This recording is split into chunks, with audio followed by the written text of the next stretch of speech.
Welcome to the official Finger Lakes Authors and Readers Experience podcast.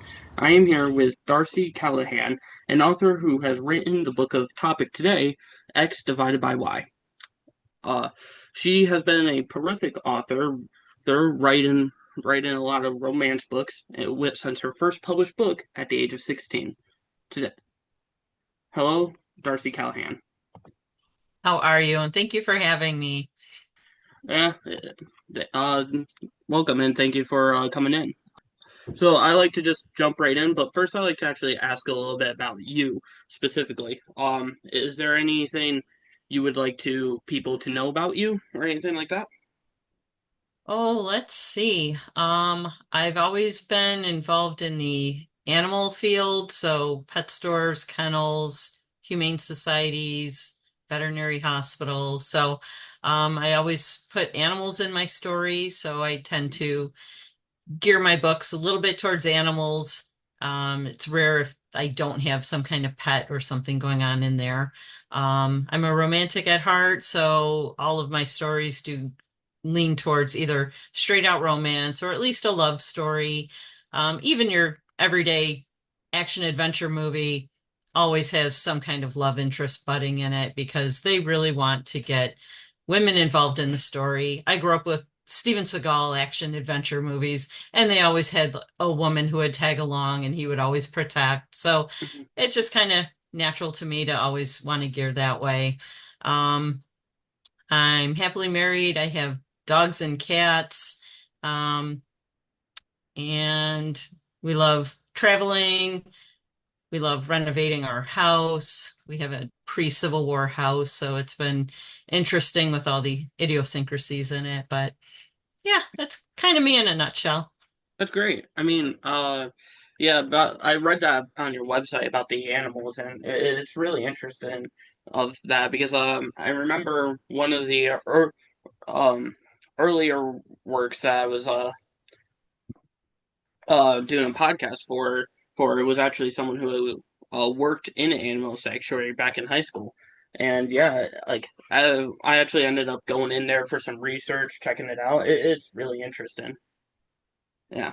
It is. All right. Well, let's just jump right in then. So, the first one I would like to talk about is in the book. Eugenics is a prominent theme. Um, with that being the biggest threat to the main character or the main uh yeah, one of the main characters. Did you look into any past laws or countries that implemented similar policies, or did you use for reference or inspiration when creating this um dystopia? Um, it was interesting that you had said eugenics because my first thought on that was Nazi Germany, and Nazi Germany was all about trying to create an Aryan race, and they were all about limiting. Obviously, we all know about the horrors that they did to the Jewish community. They wanted blonde and blue. I specifically went the opposite direction in my story. So when you say eugenics, are you referring to the virus that created everything because that was a creation, or do you mean I the meant fact that they're relying on IVF? I was referring to just the killing of the children growing up in the laboratories Oh, so I that don't there could be see. no men. Okay. I don't consider that to be more about eugenics because they weren't breeding for a specific trait. To me, that was sheer corporate greed. And the Okay. whole theme of the story was more about corporate greed. Yeah, that makes perfect sense. It's less about looking for like an Ubermensch, more of looking for the more about the greed and the corporate. Yeah. Great. So another thing that goes throughout the story that I thought was interesting was that you went through two, instead of doing what I feel like a um other authors would do, where they would do a third person limited story, you decided to go ahead of that and do two different first person perspective stories throughout this book. What was the reasoning behind that? In my heart, this is a young adult story. My characters are just coming of age, but because a traditional YA would be more appropriate for like 13 and up, and due to the biological intensity behind this story. I don't feel I could, in my heart, pitch this as a YA. But most young adult stories do have first person perspectives. I feel like grants a sense of immediacy that you don't normally see when you have that third person. Not that third person can't be engaging and gripping. It's just most YAs tend to do with the first person. And because they were coming from two different directions and would ultimately converge, I wanted them both to have that first person point of view. Hmm. I mean, I really do think like it is just when you use those perspectives. Like I believe using like first person, right, would be more suited for like a character driven story like yours. While more like universe story or more like fantastical story, I think third person works best. So yeah, but yeah, I perfectly agree with you with that. Yeah, every story is different. I've written many different genres. I tend to write more third person, but even my third story that I ever wrote was first person. Mhm. That was a paranormal, and it just felt like that was the right way to go. That that makes sense. I mean, it really is just it really is just about that like finding it. Um Boy, did you write initially in third person with any of your stories and then switch to first person and go back and change it? Or have you always just like from the jump, what I'm going third person, I'm going first person for this?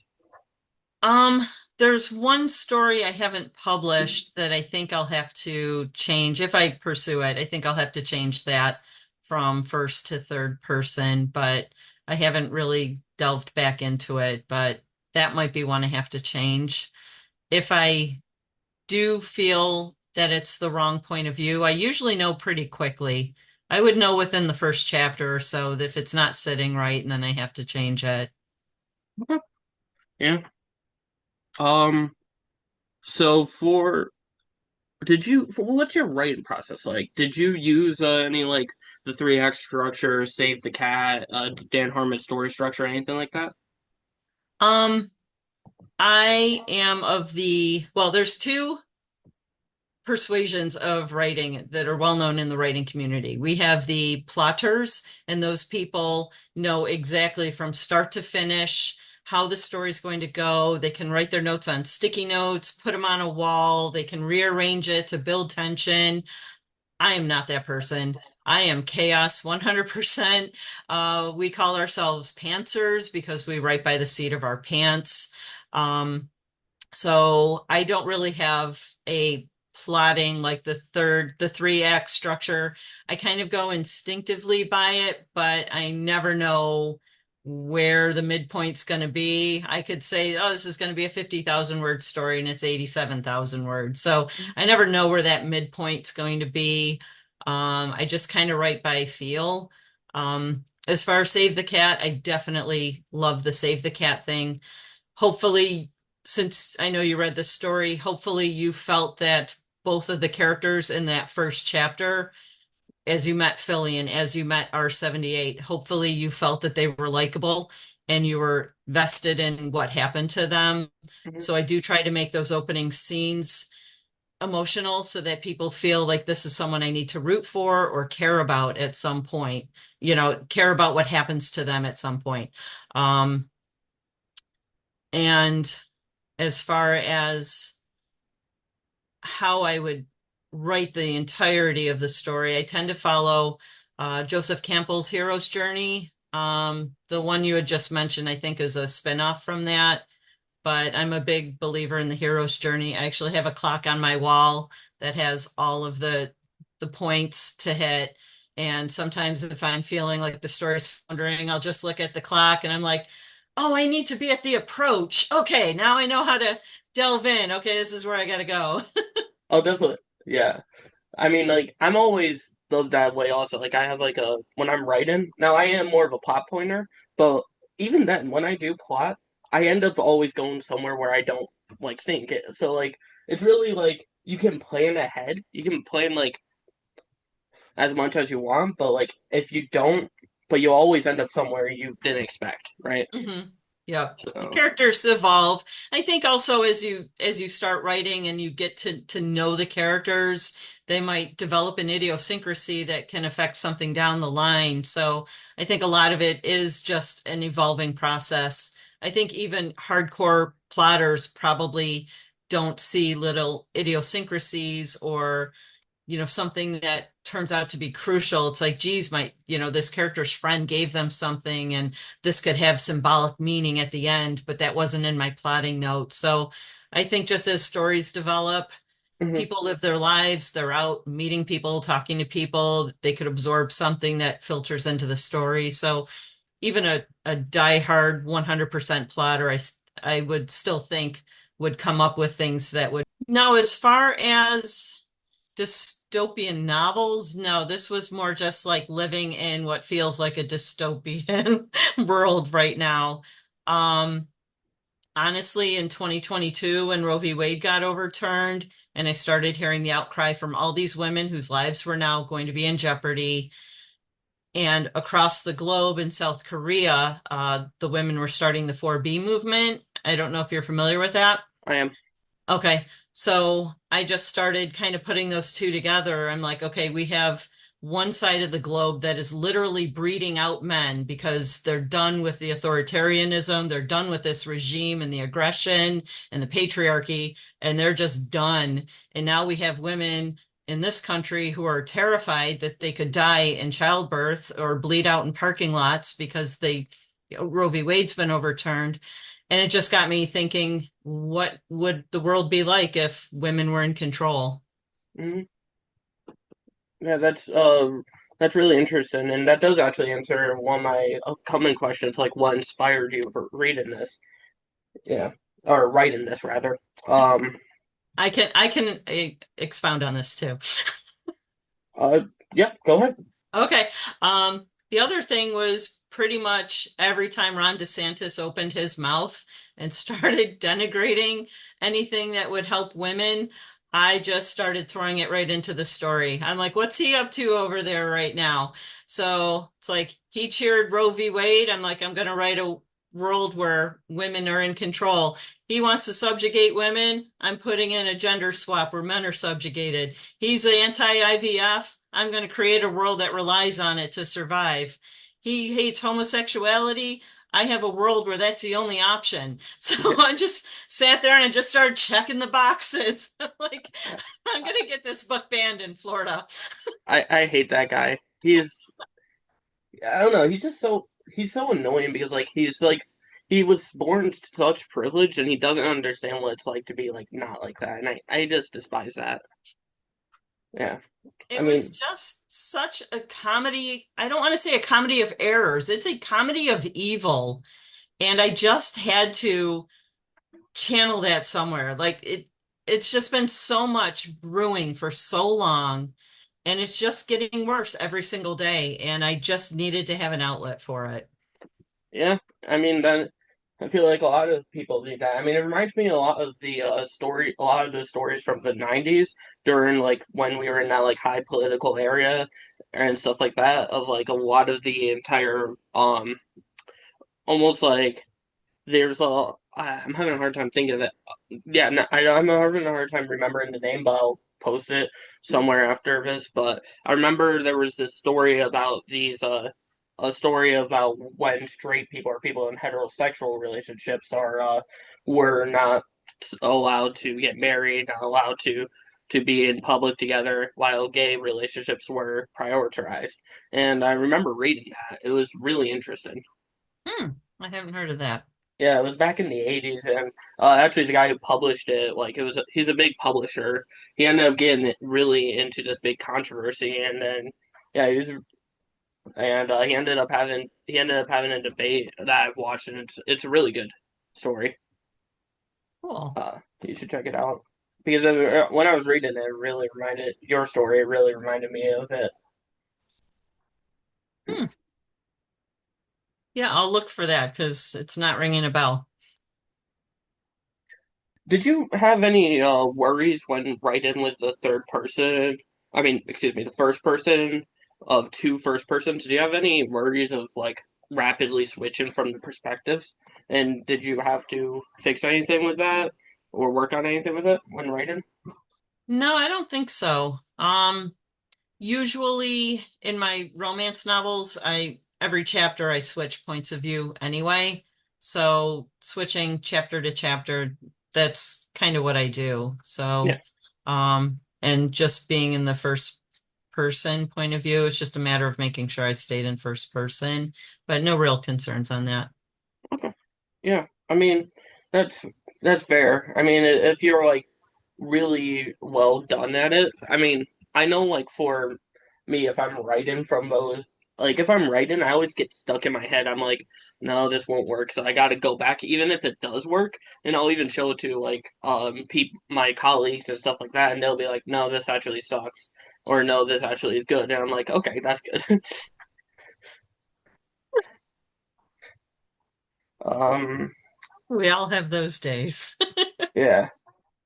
So when you're actually getting into a conflict between the two main characters, especially in this book, what is your like mindset going into it? Do you have any like anger towards it or I mean not anger, rather, do you have any angst towards doing it or are you like 100% I want to see this conflict brew out? No, I'm usually building up to it. Hmm. A lot of like when I'm getting to you mean like when I'm building up to the very end, like the actual conflict, or just like I'm arguments? arguments between the two main characters, like let's say the debate section, for example, between them two. Okay. Um, Usually it's either for character development or to resolve an issue. Um, Usually before I write, I will reread what I've written. That kind of gets me more into their mindset and I can feel what they were feeling. So that helps me just kind of elucidate on whatever I'm trying to um, obtain in that scene, whatever I'm trying to resolve, if I'm trying to make things worse, if I'm trying to make things better. So usually just rereading the chapter ahead gets me built up enough that I can continue going. Now, what gets you into this mindset? Like of the character, like what do you go through in your head before writing it?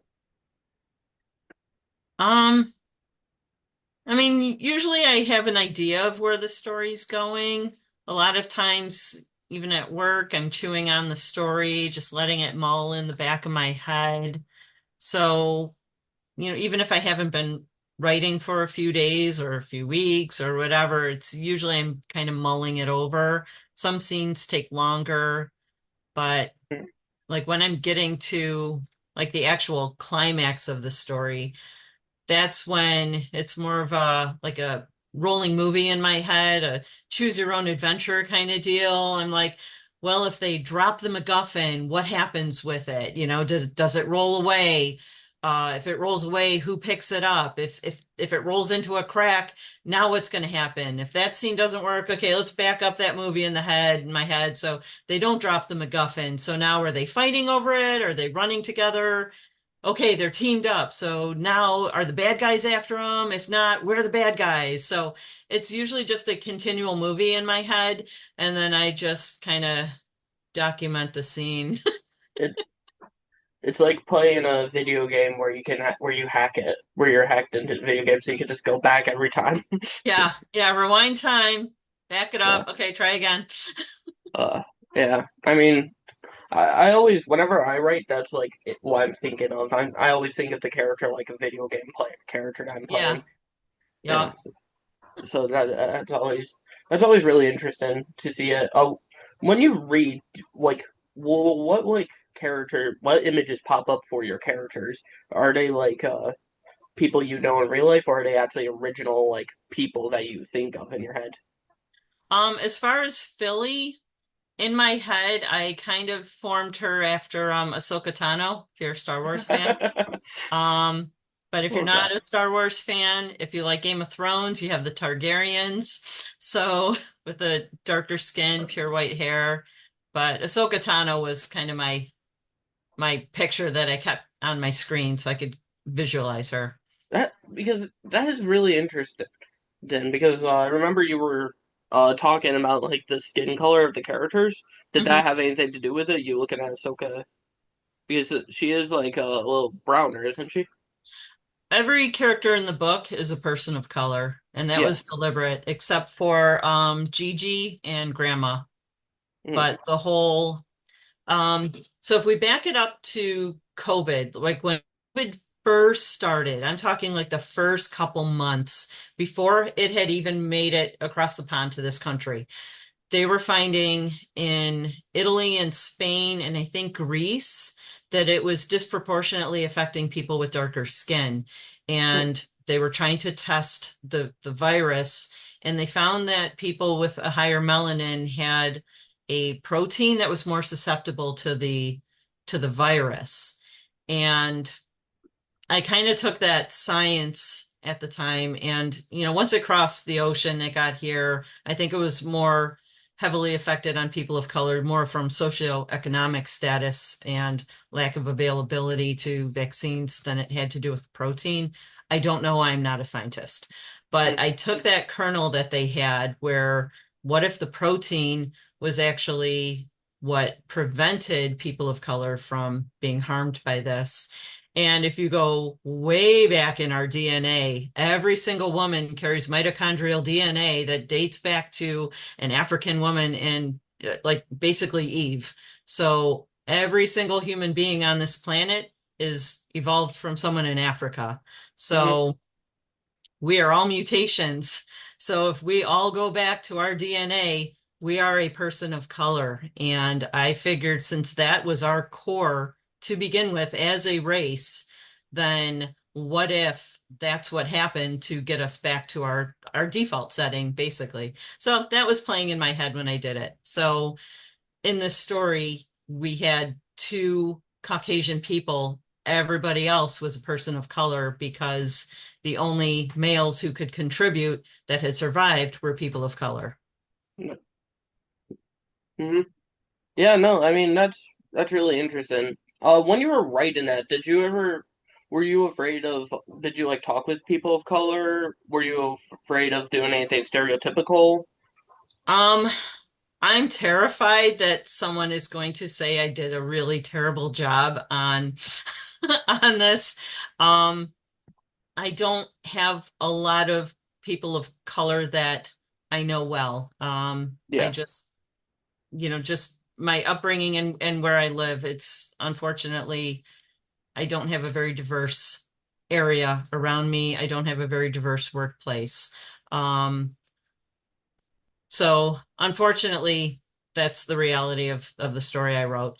I did write it with good intentions. I did not write it to stereotype anybody. I tried to make everybody a very real person. I tried to make sure that my characters were honoring their heritage. So, and I was trying to research what I could. Mm, So, like her best friend, Harry, I was researching the different kind of cornrows that she could put in her hair, the different kinds of braids. So, and I labeled them the crochet braid, the cornrows. She would have them changed. Philly had Native American roots, so she would face paint in the traditional way, and I was trying to honor that. I was not trying to stereotype it. Um, I mean, if yeah, we look at any culture today, they've kind of, and I hate saying this term, but they've kind of been whitewashed away from what they would normally prefer to do. mm, So I wanted to take a society where they could do whatever they wanted because there were no white people telling them they couldn't be who they were, who they wanted to be. So I had Philly painting her face white in the tradition that she wanted to embrace. That was her native roots, literal native with a capital N. And I had Harry honoring that she was a black woman, came from a long line of black people. So, and I was trying to be as respectful as I could. Uh, I'll say as much as I can say and as much as I've seen, I think you were perfectly respectful to it, towards it. I Mhm. will say, in the age of the internet, like what I've been able to do is like I can like post on Reddit. I can ask, "Hey, is there anyone from this community who's willing to review and read this for even like $30 or something. And they can post and they'll tell me, hey, this is either off base or no, you're perfectly fine, right? So yeah, I mean, like that's all. That's why I feel like the beauty of the internet because, like, I mean, back in middle school, I had friends from like Afghanistan. I had friends from Africa. I had friends from like South America. When even my dad, he didn't even know anyone from the West Coast until like he was like 20, right? So like. That's really what I feel like the beauty of the internet is. You can get these more diversity, you can get these more opinions, and you can be able to review all that. Have Yeah. you used the internet with anything other than I know Um, you were talking about your research? yeah, not to the extent that you have. I mean, I'm a Gen Xer, so we didn't have social media. Yeah. So we did all our stupid stuff off camera with no documentation. So I would say I was well into my 40s before I even heard about Facebook. So there's a big generational gap between you and I. No, yeah, no. But I I mean, have been embracing it. So yeah, and I mean, really, there is like I feel like there is also more of a benefit to kind of not being having the internet because like I remember I have like bad ADHD, so like any second of the day, like if I'm working and then I get like one text on my phone from like someone that I'm waiting for a text for, I'll be like, oh, I gotta check this, even if it's not that needed. Sorry about that. I got a message. But yeah, no, not on here, but I got a message from Zoom. But yeah, no, I mean, like it is like bad sometimes. I've ended up having to just leave my phone up in my room and go do my work like in the library or something. But then I'm also getting like anxious like half the time, being like, oh, what if someone important something? What if my mom's calling me and there's an emergency? right.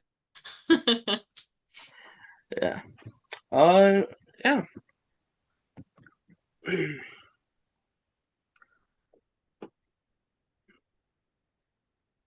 You know, when you're writing a villain, like the main villain in this story is the CEO, right? And when you're writing Yeah. a villain like that, what's your like? Are you afraid of making them one dimensional, or are you sometimes fine with it? Um, She was more of like a placeholder, I would say, because most of my stories, I have an antagonist right from the get-go. So you know right at the beginning who the bad guy is. We're building up to it. Um, in this story, it was more like her mother was the antagonist because she was always pushing against anything that Philly wanted. So if Philly wanted to anything that Philly wanted to do involving this Windsor, the mom was always dead set against it. So she was more of the antagonist in this story. Um, and she was a morally gray character. I would say she was the first morally gray character that I've really written. But by the time you got to like three quarters or even a little bit farther, like 85% into the story. And then you found out that this was all a manufactured crisis. At that point, the villain was just kind of a placeholder for the evil that people can create. Hmm. So I didn't mind that she was really one dimensional. I mean, she only really appeared for a scene. It's just her deeds had been carrying on Yeah, for a long time. you know, because that's really interesting because I've always had people say you always need to make your villain like sympathetic in a way, and I've always disagreed with that because I look at characters like, I mean, you were talking about Star Wars, like Palpatine, right? Palpatine, he's not a I mean, he's not a sympathetic villain at all. He was evil from the get-go. And Hmm. really, even in the New Hope, before we learned all the stuff with Darth Vader was evil, and he was still the scare one of the best villains ever written of that time period, even when that movie came out. So I'm actually I got a lampshade here. I'm a big Star Wars fan. I knew all the planets since I was in elementary school. Yeah, we're big Star Wars fans, so Yeah, I mean that's what I just find so interesting with like villains and antagonists is like you can get like the a three-dimensional villain like a Magneto, for example, but or you can get that evil villain and it'll still work either way. I feel like as long as you have a good writer. I mean, do you agree with the statement that that anything can be written as long as there's a good writer behind it? I would agree with that. Yeah. Yeah. Because, I mean, I will always agree with that. I mean, I always think like now I feel like I'm not the best writer for everything, right? Like I'm not gonna for example, as someone who grew up in the country, I'm not gonna write a story about an inner city about a kid from the inner city or something like that because I just don't think I know that world that well, right? But I think every story can be written with a good writer behind it. So yeah. Yeah. Yeah. I don't think I should take on, anything written for NASA Hmm. or sci-fi. I think that would be hard for me to write, but I there's plenty of good sci-fi writers out there, and I'm sure there's plenty of people who could write a really good NASA space story. So Yeah. probably won't be me. Yeah. You know, and I think that might be a good spot to end on right there. We're about to hit 35 minutes. Okay. Is there anywhere we can check out your books or anything like that? Yes. So my website would be www.dorothycalahan.com. That would be my um, contemporary romance novels. But my young adult, I have a shapeshifter and this one, When X Divides Y. That one is under my pseudonym Darcey Callan. That Darcycallan, but that's still under my website, Dorothy Calahan. So all of those are listed.